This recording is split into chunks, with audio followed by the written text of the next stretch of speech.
Surrounding the team since the outset of the Giro, even through today. Despite all of that, there really isn't any big concern because of the fact that you have such marketable riders like Lance Armstrong, like Alberto Contador. So they know that the funding is going to be lined up. There's really no concern that they won't be there at the start of the Tour de France. Yeah, it's really quite amazing when you consider how many layers are in this team structure that these riders are still not concerned. And the only reason is because of the quality of this team and the fact of the leadership and the support staff really is that which came over from Discovery Channel, and they're going to have somebody who's going to step in and take care of business. Now, the one thing you do have to wonder about is how much is Lance being distracted by all this, because this guy has been so active in the public eye. He's got his Twitter stuff, he's doing his video blogs, he's talking about being a potential part owner of the team, and all that while he's racing. So, you know, he does so many different appearances and stuff. This is a different Lance Armstrong than we saw back when he won 7 Tours de France back-to-back. That also goes to one of his primary reasons for coming out of retirement, his cancer initiative. He feels that that is more visible, it will gain more traction if he's on the bike and riding in the big races. Yeah, that's exactly what they think. They feel like his message is much stronger if he's racing. Look at the shorts, you can see everything missing on those. But, you know, talking with Chris Horner a few days ago, and by the way, Chris is awesome. He gives great information. And one of the things he said was, look, Todd, at the Tour of California, Lance was racing the bike race, and then we'd all go to our hotel rooms, we'd get our massage, and he'd go out and do a cancer benefit or some sort of a function. He'd be on his feet for 2 or 3 hours, and then he'd come rolling back into the hotel. He still rode extremely well, and he continues to be on this type of a burning the candle on both ends type of scenario. As far as the De Luca situation, is what he is doing in your mind some sort of breach of etiquette, or is it in line with what maybe he is able to do considering the success he's having? I don't blame De Luca at all for being a little bit pushy, saying, look, you know, here's the breakdown. Like, we got the Pro Tour teams, there's 18 of those, and there's the Pro Continental teams, there's a few more Pro Continental teams. The Pro Tour teams automatically get a berth into all the Pro Tour events. The Pro Continental teams are sort of these wild card teams, and so they have to get a special invitation to the major events. And that really hurts a guy like De Luca. So De Luca says, look, I've got the form, you guys need to come up with the backing and the structure so that I get the automatic invites like a guy like Cavendish gets, because he's on a Pro Tour team. Now, Mark Cavendish missed out in the first sprint opportunity on stage 2. His Columbia High Road team, you might remember, let him out perfectly, but he was jumped in the final couple of 100 meters by Alessandro Patacchi. So Cavendish, you can bet, provided he can make it over the difficult stages in the middle, looking for more sprint opportunities. Columbia High Road proving their strength as a team coming into this Giro d'Italia. They won that team time trial. Cavendish won the pink jersey as a result of the TTT win. They've also put Thomas Lobquist in pink. So this is a team riding very well at the moment, and Cavendish part of the group that's 220 back of our 4 leaders. And with that 220 advantage for our 4 leaders now, you can see why the Italian feed is mostly coming back here to the peloton, because our leaders probably are not going to be able to make it. It's a long, fast descent to the finish, but they're not even at the top of this climb yet. Probably advantage peloton at this point, but you can't say so for sure because it's bike racing after all, and there are a lot of factors that go into it. And wet roads now here in Switzerland.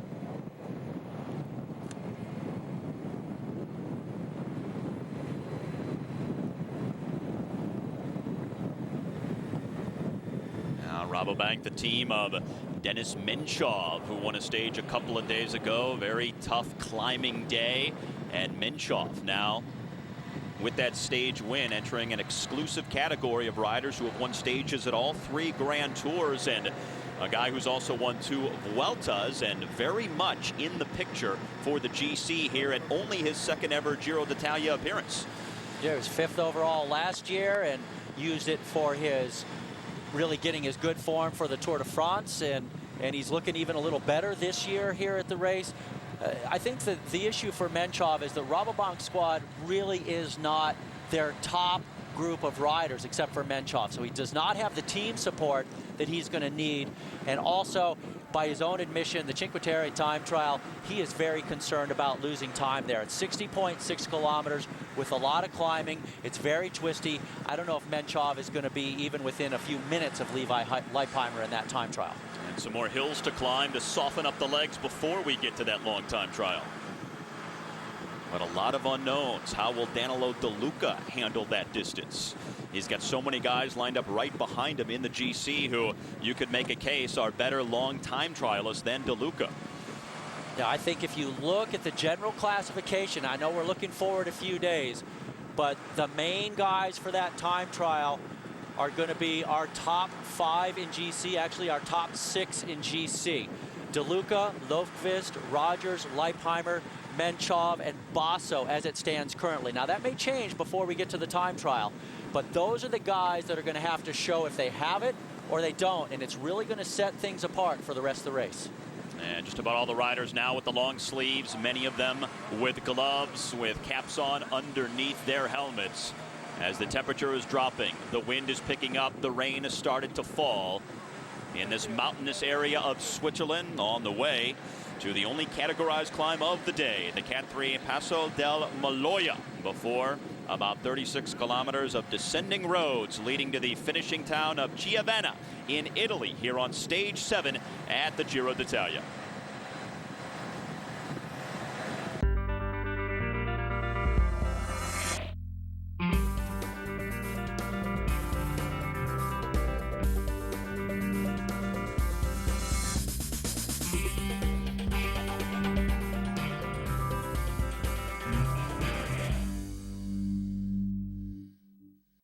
Tired of patchy brown grass that just won't grow no matter how hard you try? Want this summer to be different and finally have the lush green lawn of your dreams? Forget about gimmicks. It's not the mulch. The real solution is in the seed. Introducing Quick Lawn by Gardener's Choice, the world's first and only 4-season grass seed. An amazing breakthrough by university scientists for a lawn that grows faster, thicker, and lusher than any other grass seed on earth. Guaranteed. In lab tests under identical conditions, Quick Lawn sprouted 3 to 5 days faster than this widely advertised brand. Plus, it grew twice as thick and stayed fuller and lusher. The secret? Less fill, more and better seed. Quick Lawn not only grows quickly, it multiplies rapidly, chokes out weeds, and fills in bare spots. It's great for patches and perfect for lawns. Have trouble growing grass in the shade? With Quick Lawn, it's a breeze. Quick Lawn's strong, durable root system withstands even the highest traffic areas and outperforms rivals in any soil or climate under the toughest conditions. To prove it, we bought Quick Lawn and the other brand in plain plastic containers without any soil at all. Under the exact same conditions, Quick Lawn still sprouted faster and grew twice as thick. For eliminating pet urine spots, Quick Lawn is as good as they come. And when it comes to price, Quick Lawn wins hands down again. Why spend $19.95 to cover just 50 square feet when you can order Quick Lawn for the same price and cover 500 square feet?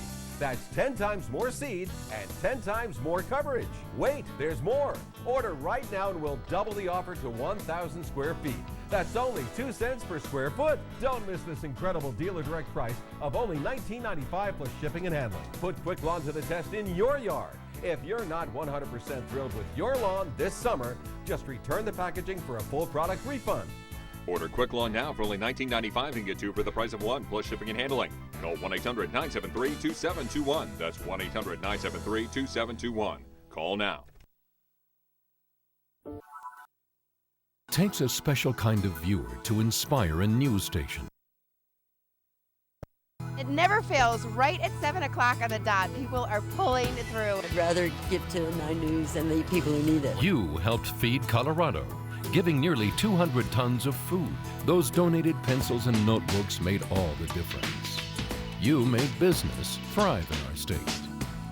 90,000 of you took that first step to living a healthier life.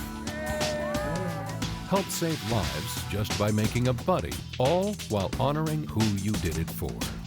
You've proven that the classroom is more important than we ever thought. You have shown us the future is brighter than we'd ever imagined. You've stopped criminals before they even got a chance to strike, helped save your planet and your money all in one stop. You and 9 News, inspiring Colorado.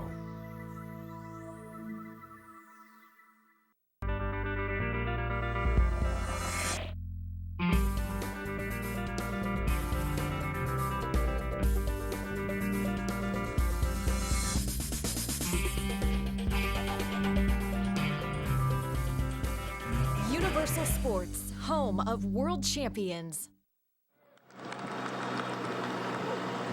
Approaching the glamorous Swiss resort of St. Moritz, and a little more than 50 kilometers from the finish of today's stage number 7.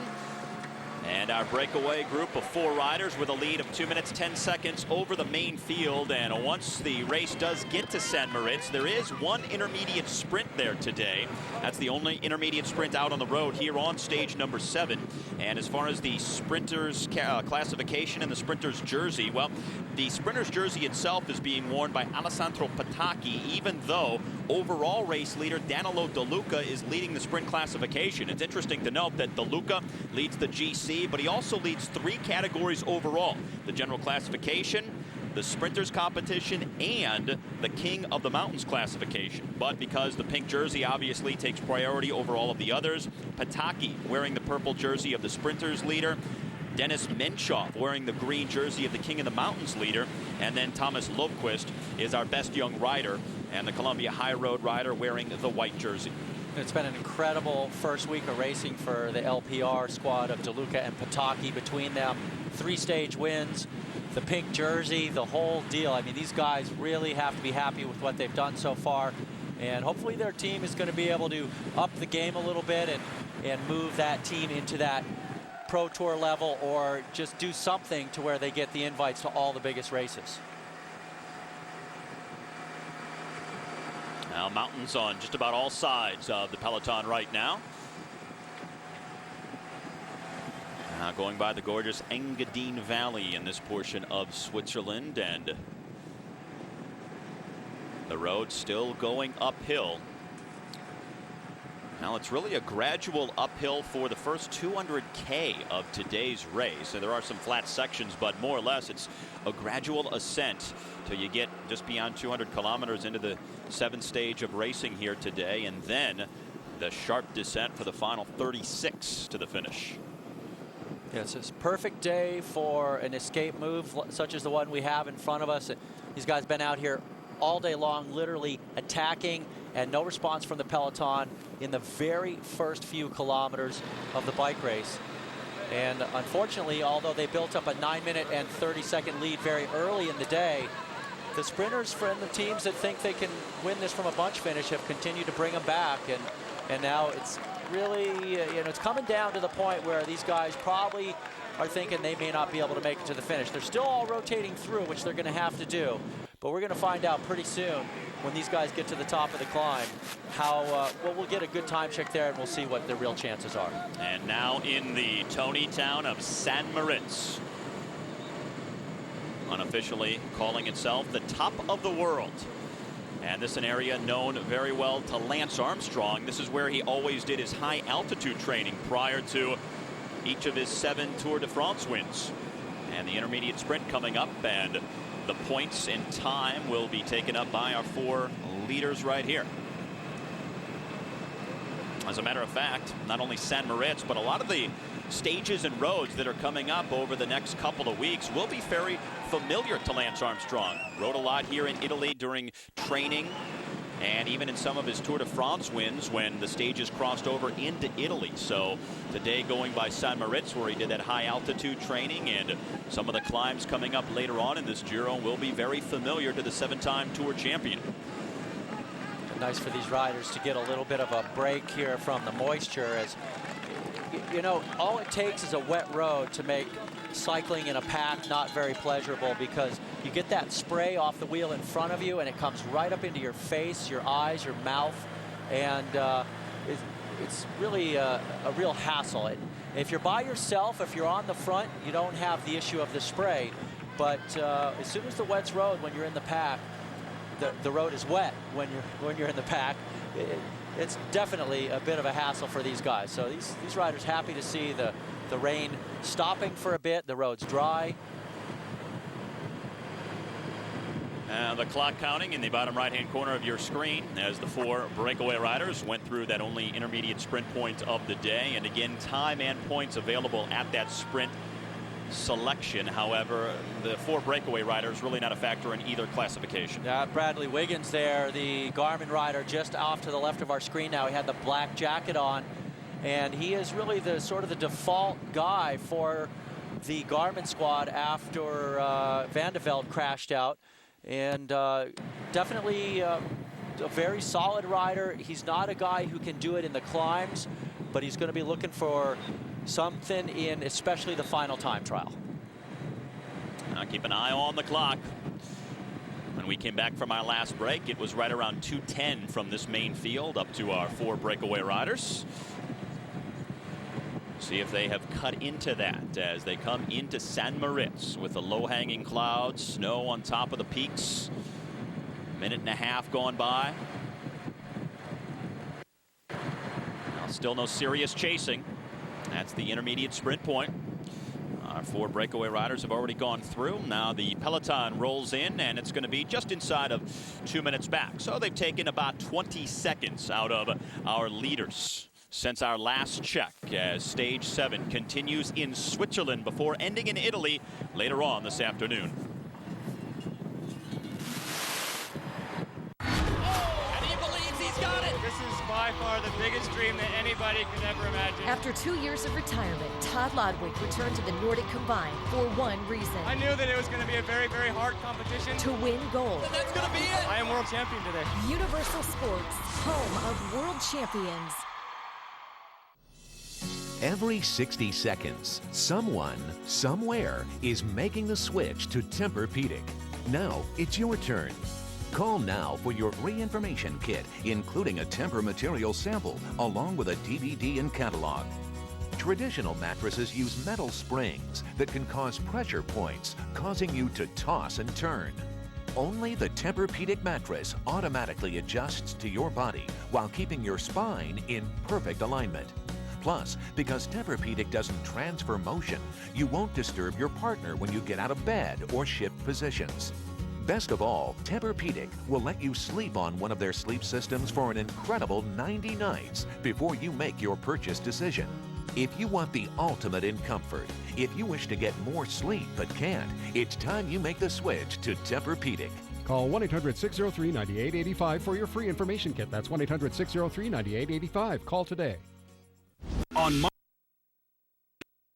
Masters of Illusion is back.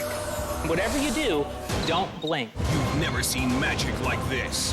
Death-defying, heart-stopping, reality-twisting, jaw-dropping illusions that will leave you spellbound. Magicians from around the world perform mind-bending tricks you have to see to believe. Incredible escape artists. Sensational sleight of hand experts. And acts both beautiful and bizarre come together on one stage to show off their amazing magic. Open your eyes. Open your mind. Dare to believe. Masters of Illusion. Mondays at 9, 8 Central on My Network TV. The 100th anniversary Giro d'Italia wrapping up its first full week today, placing us just about a third of the way through the season's first Grand Tour. Steve Schlanger with Todd Gogulski and Gogo. Quite ironic as the riders proceed through San Moritz. Because of this particular town's location, they typically enjoy, on average, 300 days of sunshine per year. So the riders coming through today saying, look at the odds and look what we get. The rain, the wind, the nasty stuff. Yeah, it's the middle of May, and it's the first bad weather day of the Giro. So, but you know, that's bike racing. They see the worst of the weather all over the world. And a Bar the World rider at the front of the main field here. 4 riders at last check, just inside of 2 minutes up the road. Bartosz Huzarski, Sergei Klimov, Maro Faki, and Vladimir Sachev. And none of those riders a threat on the general classification. Huzarski, the most advantageously placed on the GC at 28.48 behind. So the peloton unconcerned by the 4 riders, all in their 20s, relatively young guys looking for some exposure. Huzarski for the ISD team, Klimov for the Katusha team, who's also he's a track racer, and Maro Faki from the Quick Step team, as well as Vladimir Sachev of the Jacobo Galizia team. I think it's important to note here from this breakaway group that once again the green, black, and white of ISD is in this move. They have nobody who can out-climb the best climbers, but they have had a guy in every single breakaway of this race. And so they continue to get good direction from their performance director, Mario Cipollini. Cipollini, no wonder they have no good climbers. Cipollini known for his sprint, but not for his climb. And nice to see these guys representing once again. If anybody ever wonders, who is this guy standing out of the sunroof of the car? Is he a team man? Is he the director of the race? What's his story? This is typically comm number 2. Comm number 2, the commissar that follows the breakaway. Comm 1 follows the peloton. And so he just stands up there, directs traffic, keeps an eye on the breakaway group, and makes sure everybody is following the rules, if you will. All the other cars back there with the bikes on them are either team cars or neutral support vehicles. So each rider in the break will have a team car, and they'll also have Mavic neutral support that will support any rider in the race. And some Astana jerseys there. Looks like Levi Leipheimer in the middle of the screen behind the liquid gas rider. As we come up now on 5 hours into today's stage number 7. Now Levi is certainly going to be an interesting man to watch over this next week, and especially 1 week from yesterday in that 61-kilometer time trial in Cinque Terre. Levi perhaps the best long time trialist at this moment in the field. There's also some climbs in that time trial, some twisting, turning roads. And you might think that even though there are not a lot of decisive days between now and that particular TT, that if you're a GC hopeful, would you be trying in some ways to take some time out of a guy like Levi, out of some of the better long time trialists, trying to take maybe even a few seconds before you get there next Thursday? Really a tough call there, Steve, because when you try and get away, it means you're going to be doing a lot of work. No one's going to let the GC guys ride away at this point. So that means you're going to have to dig very deep to get a very small advantage if you're lucky enough to actually get one. So my suspicion is that for the next few days, all the GC guys are pretty much going to play it cool. And, you know, we may see one of those guys throw in a couple of attacks, but they're really going to look for opportunities. They're going to follow moves, and if they say, wow, I actually have a shot at something here, I'm going to go ahead and cash, you know, throw into the fire. As we see Lance Armstrong there in the black jacket, right behind, sitting about 10 riders back at this time. So I don't think the GC guys are really going to go for anything. I think they're going to wait for that time trial, Steve. Inside of 50K now left to go on today's stage number 7.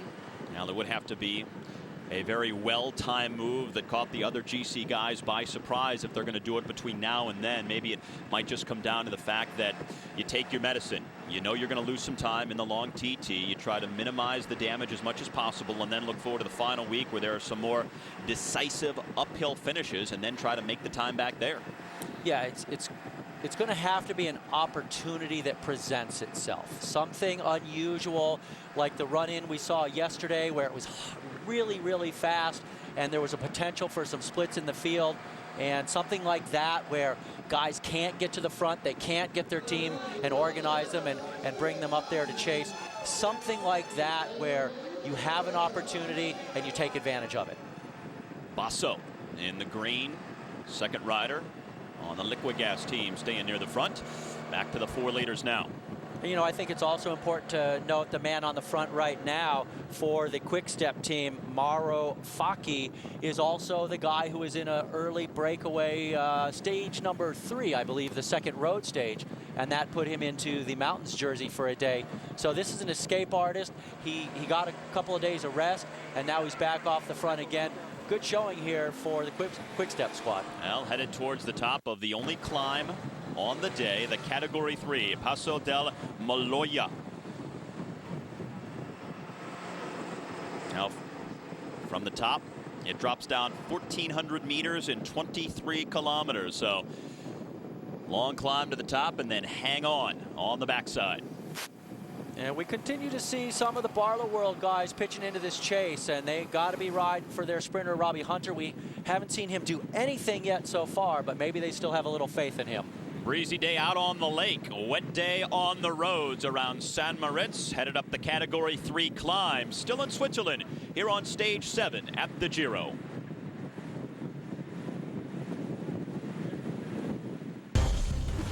Back to the top, this is Patrick Deneen of the USA. Oh, beautiful. And he threw the back foot iron cross. Look at this. And this is his signature. Deneen is a speed demon. Wow. Huge off the bottom jump. Patrick Deneen goes into first place, so your world champion, Patrick Deneen of the USA.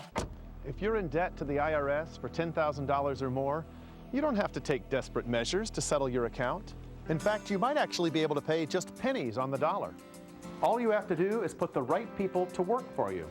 And that's as simple as calling this number. You'll speak to a tax expert who can help you negotiate a settlement that's significantly less than the actual amount you owe.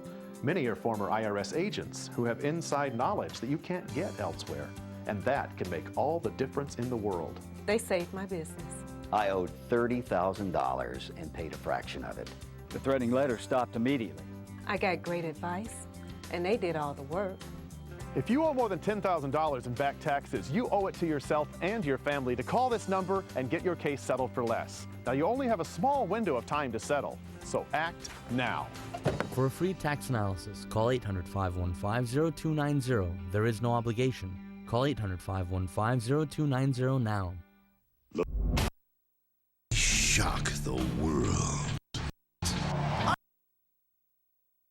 Soar to unimaginable heights. The ultimate risk taker, Jeff Hardy. And dominate Friday nights. Who's gonna stop the Big Show from doing whatever the heck he wants?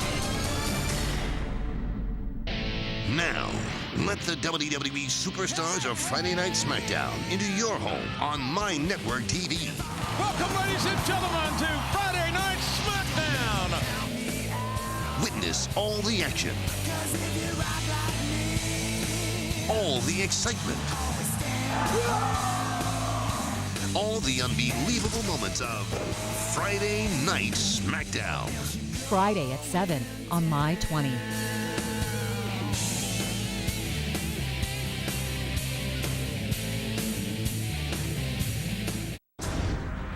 Follow Lance Armstrong every day on the Giro d'Italia. Only on Universal Sports. We believe in cycling.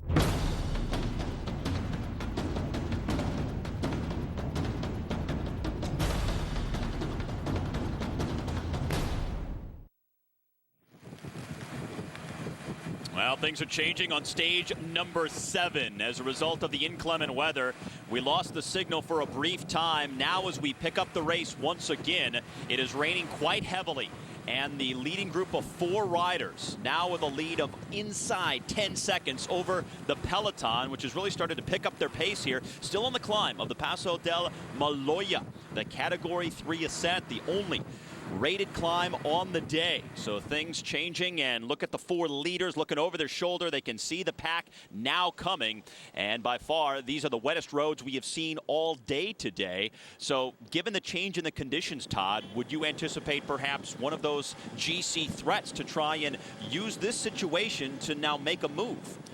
You know, Steve, how quickly things can change as we went from the dry roads where really none of the GC guys looking to do anything, but now with this descent. That's Mauro Facchi of the Quick Step team, the Italian, breaking away. So he's the one man who says, look, we've been out here all day, 120 kilometers, 200 kilometers, excuse me, 120 miles already off the front. He wants to throw in a little bit more gas here at the end.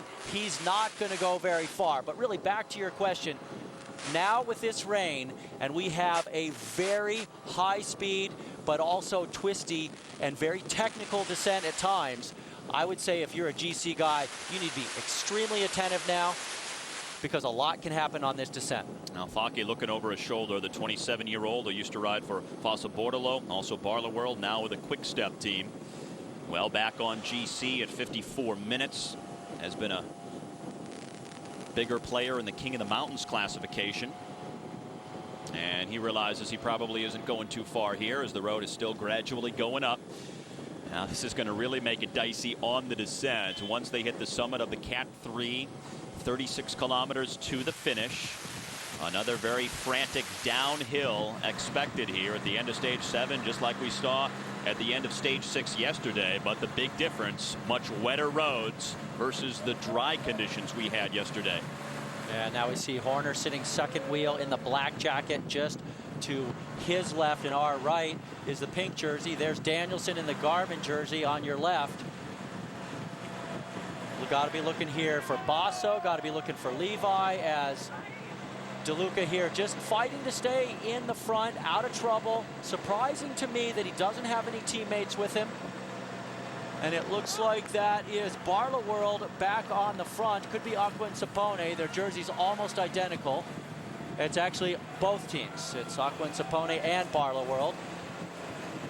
And Liquigas there for Basso. Basso looking like maybe the man on the left, about 10 riders back. Very critical point right now. They're about to head down the climb. And when they head down, a lot can happen. Now things getting stretched out for the first time in quite a while here in the main field. But some very serious racing as they go towards the summit of the Passo Maloya right now because of the change in the conditions. And one of Basso's main men on the front, Manuel Quinziato, is the one who's driving that pace. He's a time trial animal, and Basso's going to be leaning on him very heavily throughout this race. All right, there is the summit of the Category 3. So after just about 200 kilometers of gradual climbing on the day, it's now a little more than 36 kilometers of downhill and then flat road to the finish. And look at the way the rain is falling. The temperature has dropped. The wind has picked up as well. Could be a very dangerous finish, and we head towards the finale here of stage number 7 at the Giro d'Italia.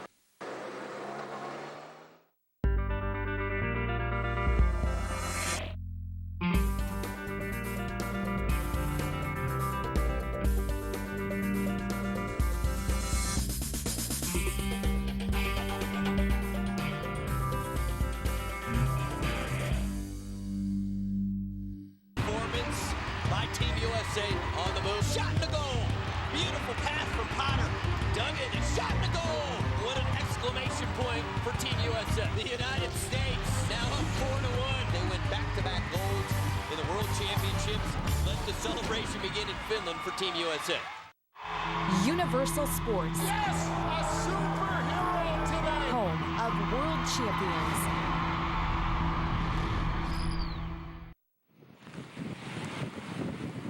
A steady rain falling on the descent in Switzerland. This the back of the main field after going over the summit of the only climb on the day, the Passo del Maloya, the Category 3 climb, and now a descent all the way to the finish. And look at this, we have a rider going clear off the front. This is somebody from the Diqui Giovanni team.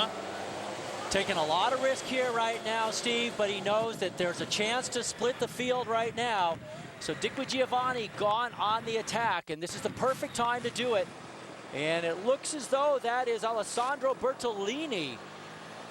Indeed it is. That is Bertolini on this descent. He has gotten a very slight advantage. The front of the field just out of our picture, right behind him. He only has a few seconds at this point.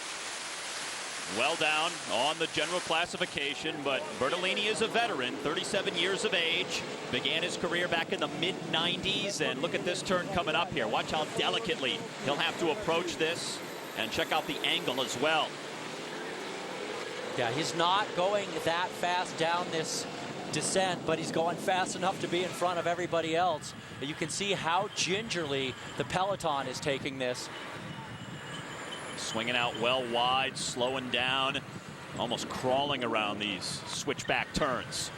And most of these riders coming into the day will definitely be using a dual compound rubber on their tires, so the center strip will be a little bit harder durometer on the rubber, and it'll give them a little bit less rolling resistance. But as soon as they lean the bike over a little bit, a softer rubber, which will give them a little bit more traction, especially in the rain. They probably came in with a little bit less tire pressure as well. all these little tricks to make it through this descent in one piece. Now, right around 35 kilometers left to go to the finish. The race at the moment still in Switzerland. They'll cross the border in just a while, move back into northern Italy before finishing in the town of Chiavenna today. Now, can Bertolini somehow take this all the way home? Doesn't have much of a gap at the moment, but he's a guy who did win a stage of this Giro d'Italia last year when he captured stage 11. Going back to 2008, as you see the time now just inside of 20 seconds. Bertolini also won the Giro dell'Apennino, which is a race held in a region that this Giro d'Italia will go through later on in the third week. And the Maglia Rosa looking very comfortable there, second wheel. Back to Bertolini off the front. And, you know, I gotta say, this man is really amazing considering last year he had a terrible crash. He broke a lot of bones. And to have the cojones to be attacking this descent in the rain, he's 37, he's not a kid, and that crash he had last year really took him out for a long time. So an incredibly gutsy move on his part. Also, his team leader, Gilberto Simoni, he and Simoni are neighbors. They train together a lot. Simoni's got to be licking his chops right now for his teammate off the front. Now down to inside of 32 kilometers left to ride, and see some of the splintering going on among the field right now. How much do you want to risk? How fast do you want to take these descents in the rainy, wet weather?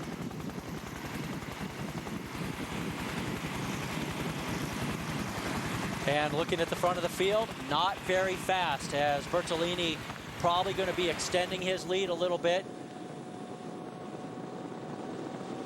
Very tough for a rider to come back from a big crash where you've broken a lot of bones, and then you get into a situation like this. As a nice replay there, you can see the counter steering just ever so slightly. It doesn't come into play quite as much when it's wet like this, but he just kind of pushes the right hand down. It cocks the bike over and leans it to the right, and then you follow it through the turn. Well, check out the nature and the technical quality of those turns. Look at him getting low here now, too.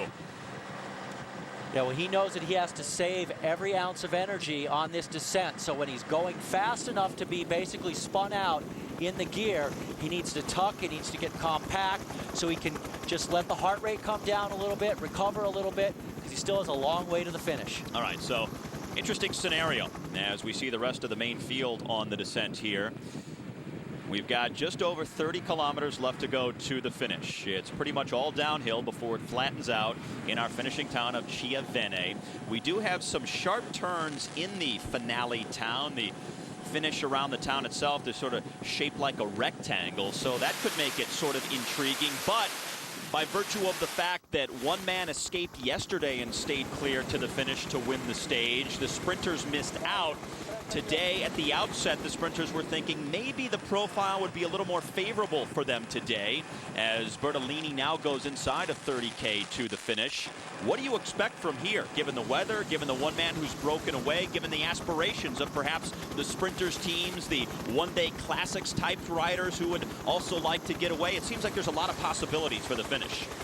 Yeah, you can see here from the field that it's split up into several groups, but they're going to come back together, and the sprinters are going to want to still go for this stage. So there's going to be a bit of a frenzy on the front of the field, I think, as long as they've negotiated the descent for the most part without feeling like they've been too close to crashing too many times. They're probably going to try and bring Bertolini back. This is far from over. Bertolini certainly would like to have a shot at this, but I don't know if he's going to be able to stay away. It's a long way still. Some of the sprinters teams lamented the fact that they started the chase too late yesterday in order to bring back Michele Scarpone, who won the stage, and now we see a wheel being called for by a Columbia High Road rider.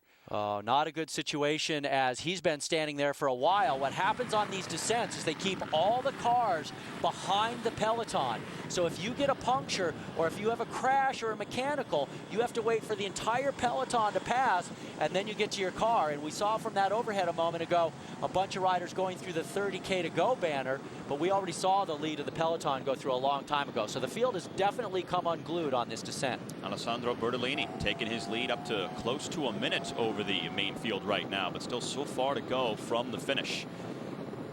Certainly one thing these Italians known for is their skill in descending, and you'd have to give them an advantage right now. All these riders certainly very adept at their bike handling, but the Italians ranking right up at the top when it comes to descending skills. How about Paolo Salvadelli, the 2002 winner of the Giro d'Italia, one of the best all-time descenders in the sport. That's how he actually salvaged the race win. He had lost contact with the strongest men on the day, Gilberto Simoni, Ruhano, a couple other guys, and then he had to make it up on the descent, and he salvaged his win. Il Falcone, the Falcon. Al Salvadelli, part of a stretch of 11 Italians in a row who won the Giro d'Italia. Going back a few years, before that stretch was snapped by Alberto Contador, who won a year ago. Of course, Contador not back to defend his title this year.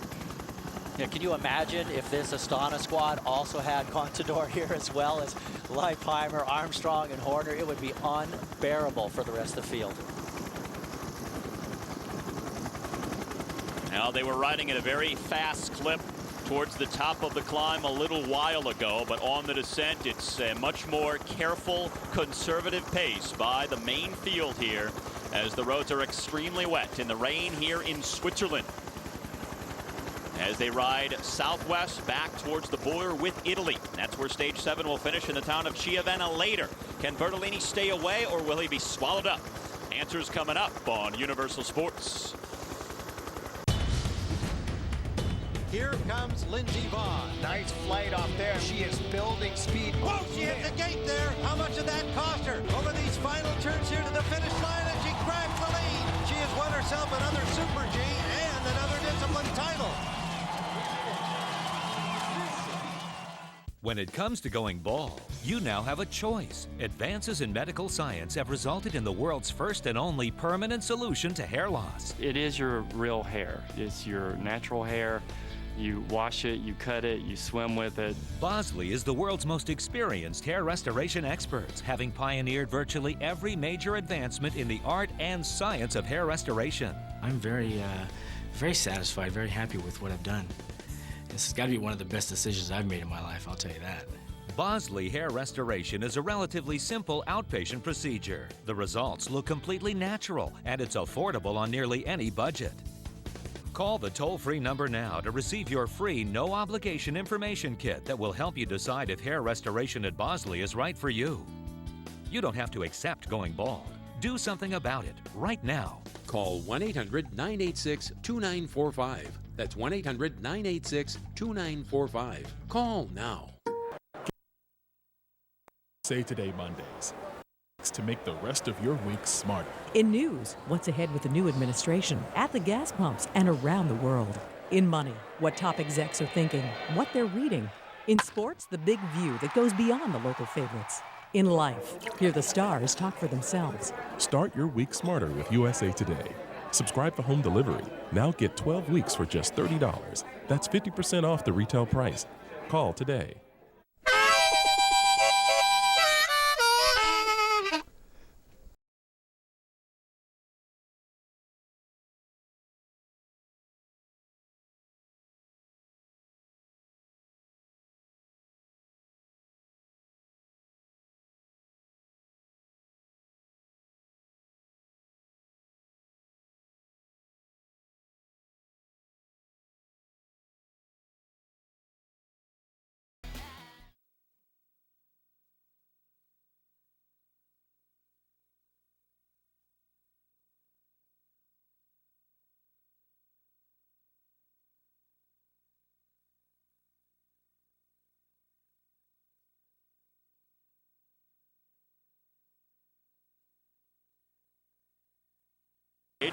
Back with the main field, the gas team taking up the role at the front of the peloton, leading them very carefully on these wet roads. Even though the rain, as you see the pink jersey there of Danilo De Luca also near the front, although the rain is starting to let up, the roads are still very wet, and they will be wet from here all the way to the finish. Yeah, even when the rain stops, there's really no opportunity for these guys to hang it out. And here comes our leader, Bertolini, on the replay, just kind of showing him work his way through the corner there. You see he uses all the road he can so he can try and maintain as much speed as possible. if you watch this, he actually will weight the outside leg when he leans over into that turn, and that gives the bike a little more stability. And actually, Steve, a little bit of a different position here, a little more over the front wheel as he's right here in his solo bid for the victory, trying to perfect his most aerodynamic tuck. That much weight over your handlebars, very hard to control your bike. All these guys, such great handlers of the bike. Almost riding it like a unicycle he's so far over that front wheel as he passes under 25K left to go. And at those speeds in this weather, these guys know what they're doing. And you see Bertolini going off in the distance. We'll see the peloton in just a moment coming through the 25K to go banner. Get a good indication of exactly how far back they are. Now, Liquigas, you'd have to say, has spent more time at the front of the main field so far in this year's Giro than any other squad here. I have to agree with you, and I think the second biggest team on the front has been LPR. And these Italian teams always highly motivated for their national tour. Basso has looked extremely calm and collected, as well as De Luca for the LPR squad. Both those riders looking very confident. Now clock's still ticking past where Bertolini crossed under the 25K to go banner, and now the main field coming through here. Looks like they're going to be a little more than a minute behind. So a little too far to go for this man to know right now. If he had a couple minutes, I'd say he had a good shot at it. With only a minute, this is still very tenuous advantage for him, and it really depends on how motivated the chase is. And also it matters how technical this road is for the next 25 kilometers. We know it's not quite as technical the last few K as it was yesterday, but in between here, it's sort of anybody's guess as to how twisty the road really is. Now the similarities between yesterday's and today's stages, the fact that they are both very long, they both have a lot of downhill and flat road from the summit of the last climb all the way to the finish, but the big difference, as we are here now 5.5 hours into today's 7th stage, the big difference is the weather. Dry for all of stage number 6, but wet for the critical closing sections of today's 7th stage. And by the size of this overhead shot of the peloton, it looks like most of those groups that have been split off on the more technical part of the descent have made their way back up to the lead group here, or the lead chase anyway. That's just one of those other positions on the bike, really sort of copying the time trial position, although he does not have the bars for the time trial. You just rest the forearms there right by the stem, and it kind of gives a little deflection for the pocket in the middle of your body and allows you to just save a little bit of energy. Of course, the issue is no hand on the bars, so a lot less control. Now at this point, when you're by yourself, flat roads and late in the stage, it basically is a time trial for him. Yeah, for sure it is. He needs to just continue to stay mentally focused, ride within himself, keep it right up below the blowing up point. Some postcard scenery, but some suffering on the bike today for these riders in the rain, cold, and very wet weather. For the first time, Mother Nature has shown up at this year's Giro d'Italia. Warm and dry for the first 6 days, and now the rain arriving on day number 7 as we ride through 3 countries, ending up in Italy in just under 25 kilometers.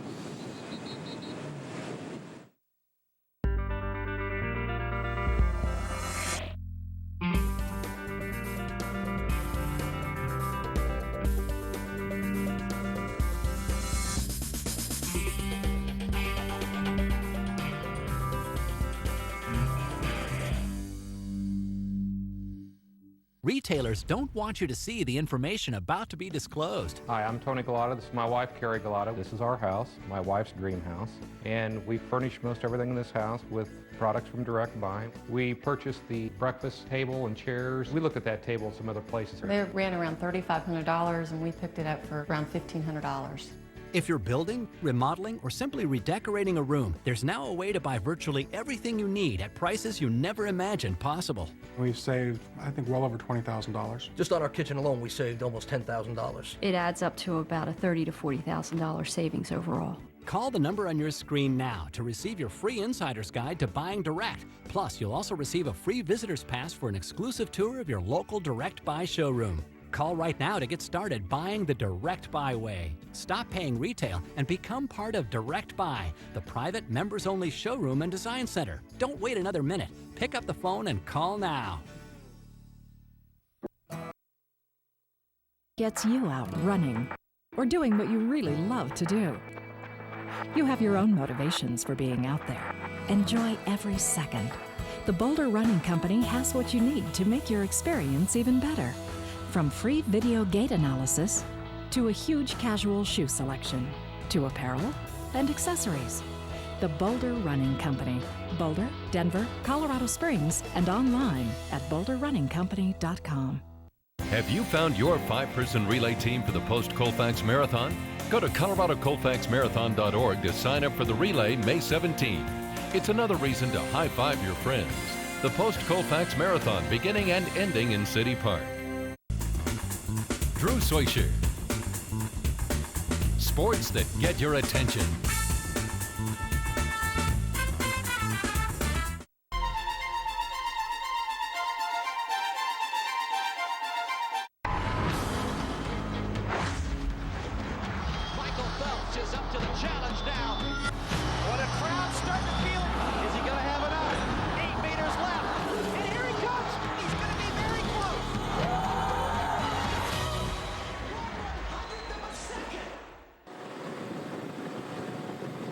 Now an attack from the main field, and this is the Katusha rider Pavel Brut, who's decided to make a move and possibly bridge up to Alessandro Bertolini, who's out front by himself, just about a minute ahead of the peloton at last check.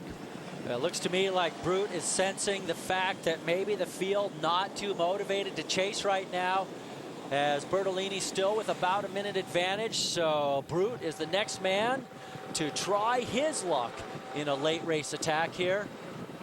And it looks like there's a response there on the front of the field. This is Bertolini once again. Lead has come down by a few seconds. And seeing by the flag on the rock, still in Switzerland, but only for a moment, getting very close to the border with Italy.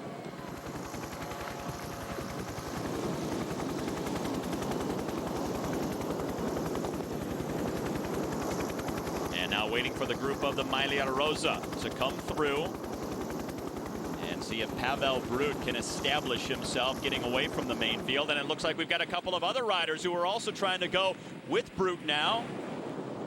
Yes, and also some activity at the back end of the field trying to hang on, as well as we see Bertolini going under 20K left to ride. So 12.4 miles to go for this man who's taken a lot of risks early on in this descent. Now the course opening up a bit, so not really so risky in terms of the danger factor. Just a question of what's going on behind. And we see several riders passing under the Swiss flag right there. A beautiful shot. And waiting to get a better shot at the front, because it looks like there are a couple of riders who try to also go with Brut and get clear here. As the clock is ticking, right-hand portion of your screen in the lower corner. And a time check taken where the flag is on the rock.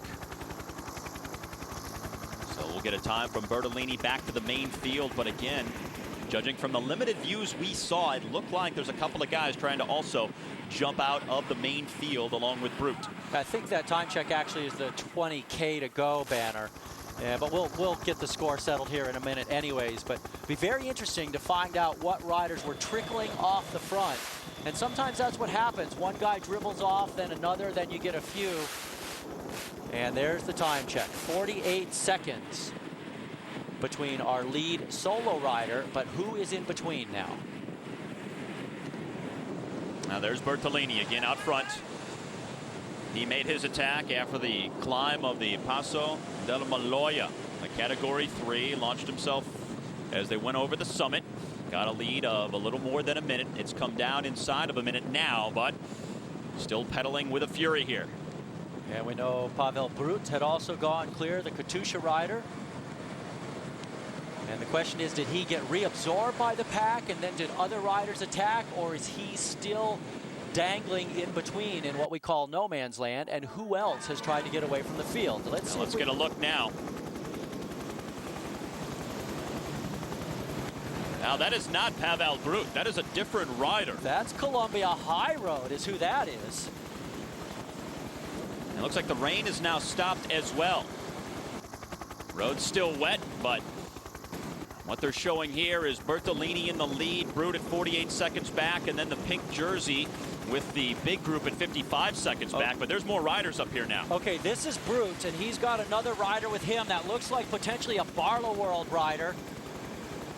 And some other riders trying to also jump. Well, they're sensing now that there may be a decisive break that forms here under 20 kilometers left to go to the finish, and they don't want to miss it. As the pack just brought back that one Columbia High Road rider, another Columbia High Road launches, and that looks like it's Edvald Boassenhagen. And he has a Fuji Servetto rider on his wheel. Boassenhagen had a great finish yesterday, taking the bunch kick for second.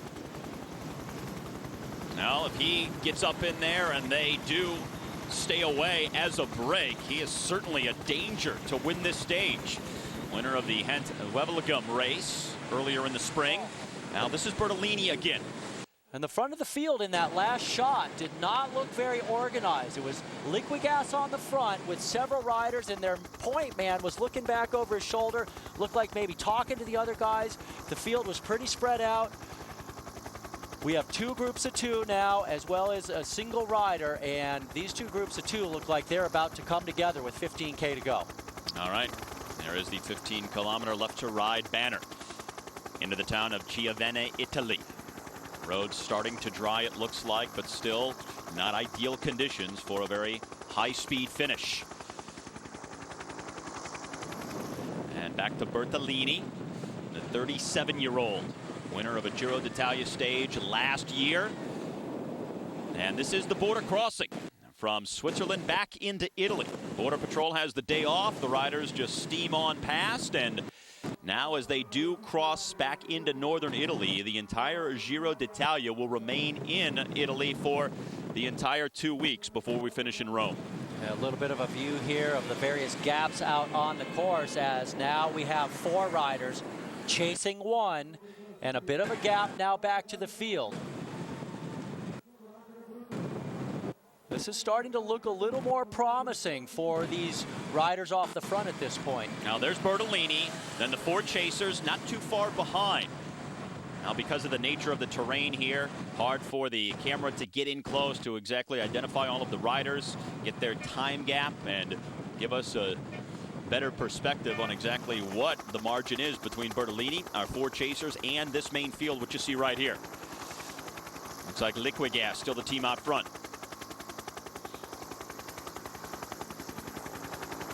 But definitely the roadway is starting to dry out now. So the danger factor starting to go away. Here are our 4 pursuants. And they should all be very... Oh, it looks like they're about to get Bertolini. Yeah, they're going to pick him up. It's going to be a breakaway of 5 now. Now there's Bertolini, and the 4 riders just in behind him, about to gobble him up. And it's going to be a group of 5. Okay, with inside of 15K left now. And that is Robbie Hunter for Barlow World, the man in the red sleeves with a black vest on. So this is what we've got here. We've got Alessandro Bertolini, Robbie Hunter, Edvald Boassenhagen, Pavel Brut, and Davide Vigano of the Fuji Servetto team. Those are the 5 riders in that break with under 15K to go. And with the roads drying out, with a larger group together, that certainly has to give them much more favorable odds of staying away to the line. I would definitely have to give them a good shot at it now. These guys need to be, once again, okay, we have 5. Let's get motivated. Let's stay together. Looks like Hunter now has shed the black jacket. Boassenhagen leading them down a little bit tight here once again, but the roads have started to dry out. They still have to be careful, because if they're bombing the descent and they come around a corner and it's wet, that could be an issue. It looks like we have another attack going off the front, and that's one of the ISD riders this time. Well, perhaps guys in the peloton sensing that they may have missed a decisive break that will sort out the winner of today's stage number 7. We're back in Italy for the conclusion of stage number 7 of the Giro on Universal Sports. Follow Lance Armstrong every day on the Giro d'Italia. Only on Universal Sports. We believe in cycling.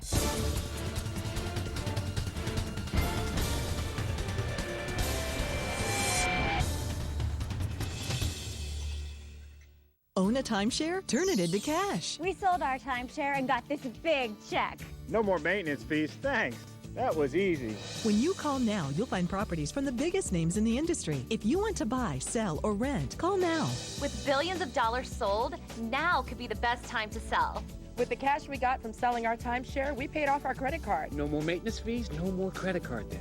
Call now and get your free information kit with our Insider's Guide to Buying, Selling, and Renting Timeshares. Plus, receive a free $100 gift card. With thousands of satisfied customers, we're the largest timeshare resale marketplace in the world. Call us today. You'll thank us tomorrow. We bought our timeshare and we got exactly what we wanted. Thank you. You're the best. Call now and get your free information kit and free $100 gift card. Turn your timeshare into cash and never pay another mortgage payment, maintenance fee, or tax bill again. Don't wait. Call now. Call 1-800-919-4859 for your free information kit and $100 free gift card. 1-800-919-4859.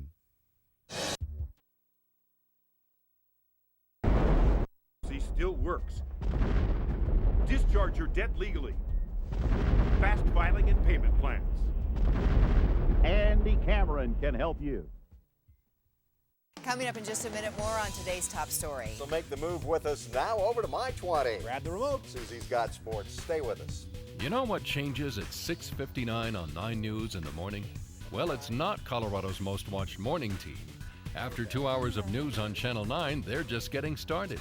Yes. There's 2 more hours of news on My 20.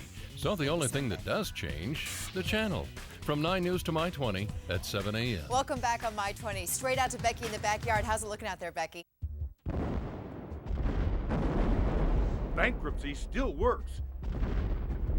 Save your house, stop garnishments, eliminate second deeds of trust.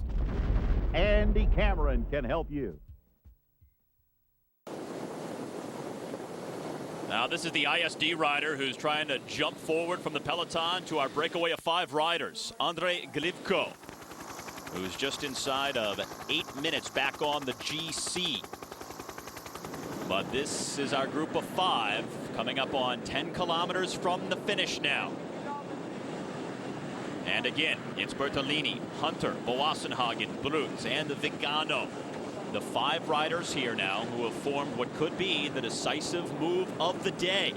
Still a little uncertain because the roads, although they are drying, are still wet. We're seeing some more raindrops on the camera lens now. 10 kilometers is still quite a ways from the finish. Peloton riding at a pretty brisk pace right now. Remember yesterday they were upset that they made the move too late to try and bring back the break, so maybe a little more motivated today to try to reel these guys in. So kind of touch and go right now, Todd, as to whether they'll stay away. Yeah, it's gotten a little bit more technical here at the bottom of this descent, and it's also gotten wet again. So this is really a tough call as to whether or not this breakaway group can stay away. Down to 31 seconds now, so it's going to be tight all the way to the end.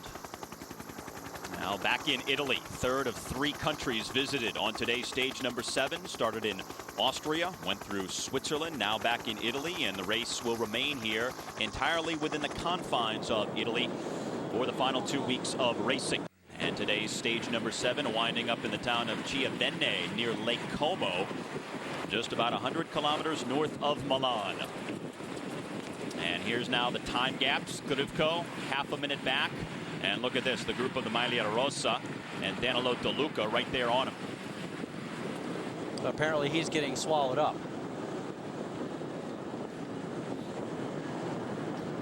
Now, these guys do have a pretty legitimate shot of staying away, so you have to start asking yourself, as you look at the names listed on the graphic there, who has the best chance from this group of 5 to really win the stage if it comes down to a sprint? I guess you'd have to say that in terms of pure sprinting qualities, that the South African from Barloworld, Robbie Hunter, who we see right there in the red and white, you'd have to give the nod to him, right? Absolutely. His team has done a lot of work for him over the course of these 6 days so far. Today, number 7. They actually did some chasing of the early move today, which was eventually brought back. And he's the guy who has stage wins in both the Vuelta a España, the Tour de France. He's been second in the sprint jersey at the Tour de France. He's the guy who's gotten virtually all of his wins from sprinting victories. Now, the other guy, yeah, we're going back to a replay here. Oh, 71K per hour as they come into this wet corner here. So Hunter, as a pure sprinter, is the fastest guy. The only caveat here is that he has not done anything yet so far. But this man, Pataki, certainly has. And Hunter hasn't been around in these finishes. So finally, Hunter's in the break.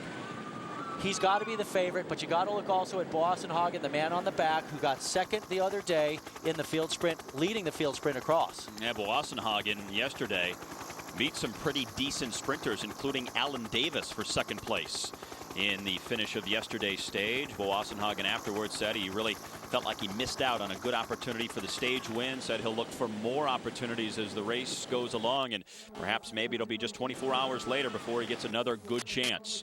Under 6K now left.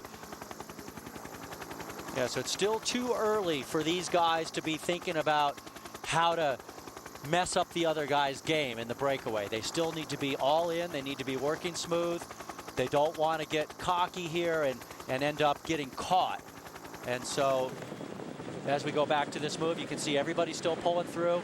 Each guy spending a short amount of time on the front. Boasson-Hagen there just coming back. Number 172 in the yellow and white. The next guy there in the Fuji Servetto kit. And that's going to be Vigano.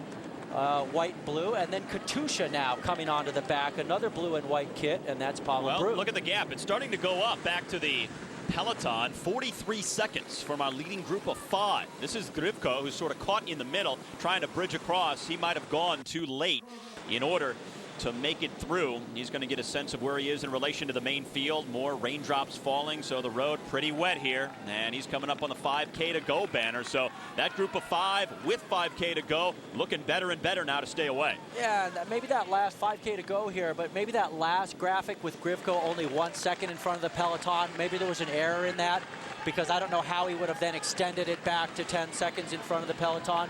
When you're 1 second in front, you pretty much get swallowed up. Yeah. Well, you mentioned still a little too early for the 5 breakaway riders to really be thinking about looking around, playing that chess game. However, you know it's already going through their minds. What do they have to do? What tactics do they have to employ? You're obviously thinking, okay, we don't want to come together as all 5 with Robbie Hunter at the line. We've also got Boasson-Hagen, who may jump us at some point. What do we do? Do you want to lead it out? Do you want to be patient?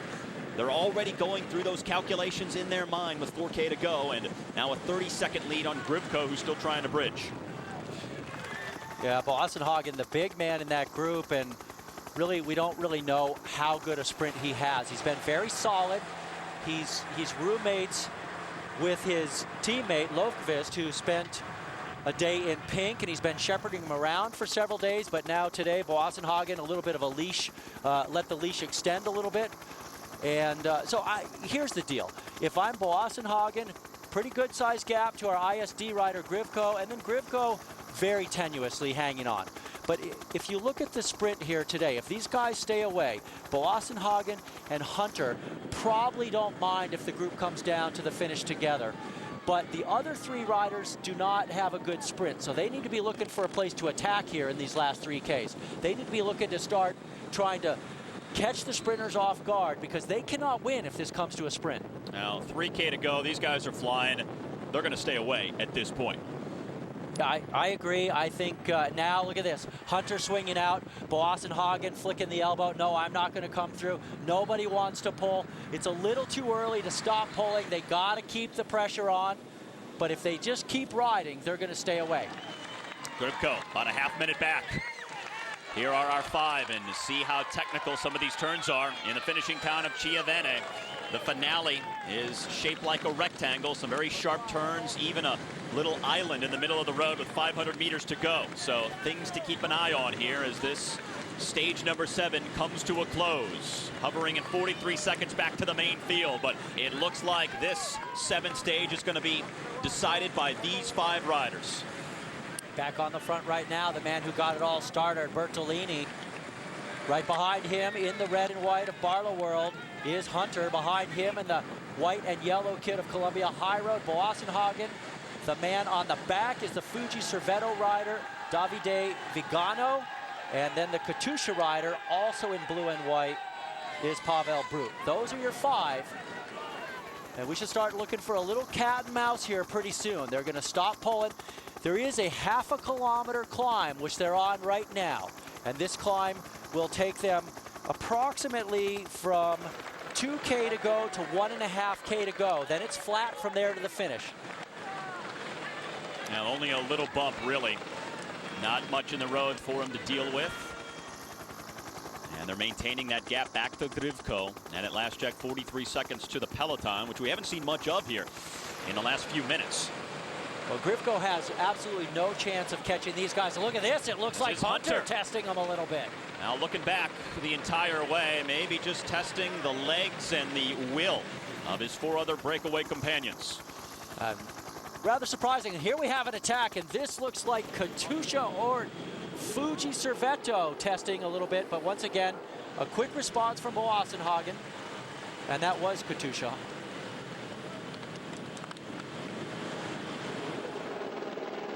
Now the pace really slowing now. Boassenhagen, the Columbia High Road rider, in front right now. Very attentive to the other 4 riders. Red kite, 1K to go to the finish. And Robbie Hunter in the perfect position. Boassenhagen in the exact wrong spot. Caught on the front. Again, Robbie Hunter, the best pure sprinter in the group. He's in the red and white of Barlow World. That's Edvald Boassenhagen in the Columbia kit. Rider swinging out to the left here, making a move. That's Bertolini. And going with them is Brut, the Katusha rider, it looks like. Now Boassenhagen and everybody jumps now. And Bertolini with a big try here early, about 800 meters to go. It's pretty early. Now still a little ways to go, 500 meters. Bertolini has opened it up here. And look at Boassenhagen. He's in the perfect spot because Katusha with Brut is chasing. Boassenhagen's on the wheel. He's saving everything right now. Robbie Hunter is further back. Well, almost 6 hours on the bike today. All 5 of the breakaway riders are back together for the final 250 meters. And here comes Edvald Boassenhagen, the Columbia High Road rider, now really opening up the throttle in the first week of his first ever Grand Tour. And look at this, Robbie Hunter's not going to get him, and Boassenhagen is going to ride away to his first ever Grand Tour stage win. Boassenhagen absolutely fabulous at the end. Robbie Hunter nowhere near the kick that Boassenhagen at the end. I think it's official. Robbie Hunter does not have what he needs here in this Giro d'Italia. Now the sprint for the places in behind. As the rest of the race starts to roll in, look at the caps and all the other items blowing across the road. Windy conditions at the finish in Chiavenna here today, but it's Edvald Boassenhagen. Just 2 days shy of his 22nd birthday. And in a season in which he's already won Gent-Wevelgem and now wins a stage of the Giro. Getting a little bit of word now that the judges actually by committee said the last 3 kilometers is going to be neutralized. They'll be sprinting for places, and that must be why we see all these gaps here. The main group just rolling across. They're not going to lose any time from where they were at 3K to go. The Norwegian national time trial champion, Edvald Boassenhagen, continuing a terrific first week of this Giro d'Italia for Columbia High Road. They won the team time trial. They put 2 other guys in the pink jersey. Now Boassenhagen has the stage win on the 7th day.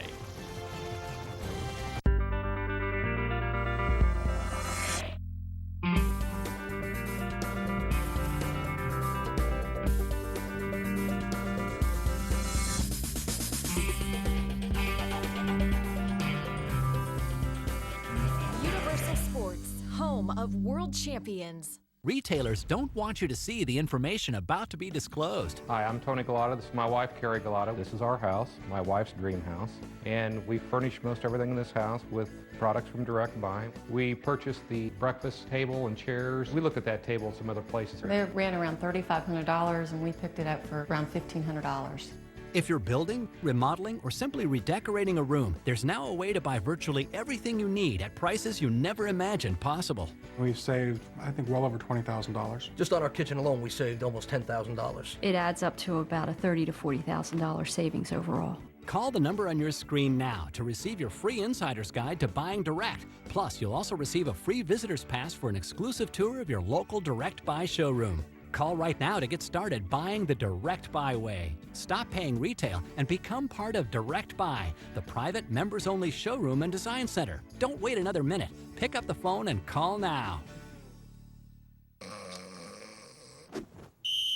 Personal foul? Inactive activities on a glorious day. Huh? Let's get out there and play! Sweet. Ooh, freeze! When do I get to be in? Uh-oh. Hey, Reggie, frozen people can't talk. PLA, An hour a day. I'm it. There are lots of great play ideas online, but don't stay too long. Aaron Hamlin is the leader heading to the second run. Right down the middle. Absolutely gorgeous run. At the finish, Aaron Hamlin. She's got the medal! Aaron Hamlin! The first time a U.S. woman has ever medaled at the Luge World Championships. Aaron Hamlin stands tall atop the podium with a gold medal. Wow! The Luge world is rocked right now. And now the American Lindsey Vann. A big jump for her. Oh, that's terrific. She's got it. She's got A it. sensational jump. Vann is going to get the gold. The first ever in women's ski jumping at the Nordic World Championships. Universal Sports, home of world champions.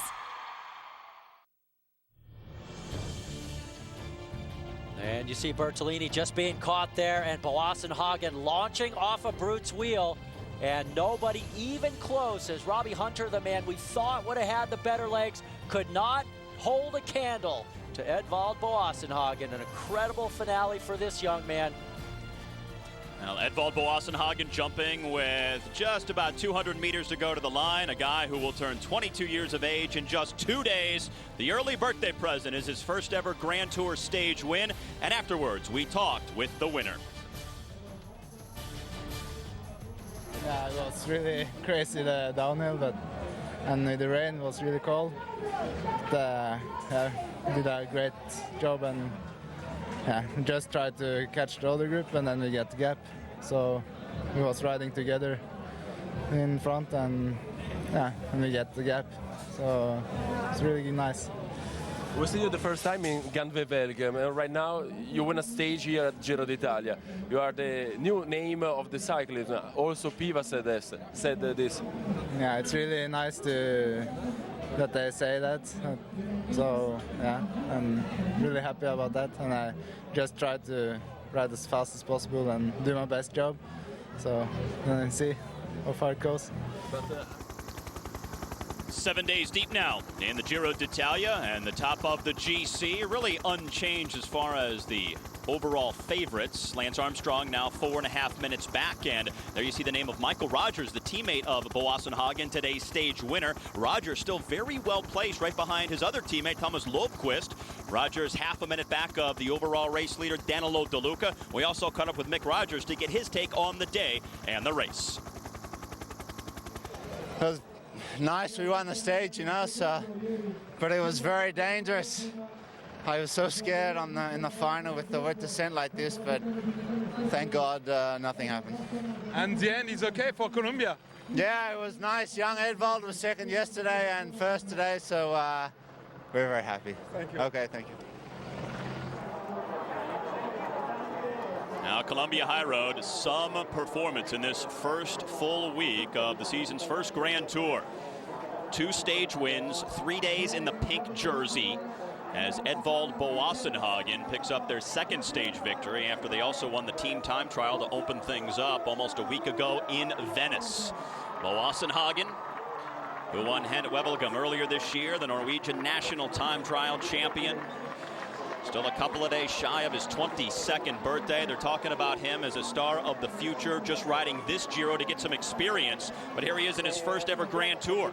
Second yesterday on the stage, wins today. Well, you can see why, talking with Bob Stapleton a couple days ago about this incredibly talented Columbia High Road squad. He says it's going to be so difficult to maintain the control over all this talent. These guys are going to want to start going to be the leaders of other teams, and he's got so much good young talent that the hard thing is just going to be keeping them together as a group.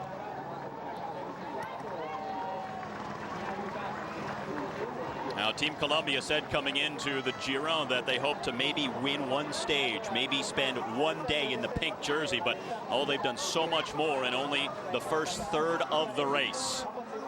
And I think it's the first rider other than Pataki who's actually been as tall as the models here, as they tower over most of the other little guys that win these stages. Well, again, we have a guy not used to uncorking the champagne. These guys got to get used to it. Now he'll spray the faithful. Let's see if he misses the podium girls, and they're a little scared now, a little gun shy after what they've gone through. We've seen some novices here, guys not used to that. Michele Scarpone, a little difficulty with it yesterday, so they're going to get the hang of it if they keep riding like this in a Grand Tour situation. And Edvald Boassenhagen, after taking the stage win, will give way to Danilo De Luca, who comes back to put on the pink jersey and maintain his overall race lead for another day. It looks like he gets himself a new set of boards there. We've gone through the mountains. Why not get ready for ski season already? Now Danilo De Luca, already 20 days in pink for his career. He says his form is as good as it was a couple of years ago when he won his only Giro d'Italia back in 2007. He says when he has this form and when he puts his mind to it, he can win any race. And he could very well take his second Giro d'Italia in 2 weeks' time, but so much racing, so many unpredictable stages still to come for that man, Danilo De Luca, who slips on the Maglia Rosa once again and leads for another day. Well, this man's got to be thinking that his chances are very good to hold on to this jersey throughout. I'm sure he's scared of the time trial, but his team has been flawless. He's been flawless. Well, another stage of over 200 kilometers coming up tomorrow. Stage 8, 209K officially from the town of Morbegno to Bergamo, as we move into the second week of racing here at the centennial edition of the Giro d'Italia. So many exciting, dramatic finishes in the first week of racing. And today, Edvald Boassenhagen takes the win in Stage 7. Now for Todd Gogulski, I'm Steve Schlanger. So long from the Giro on Universal Sports.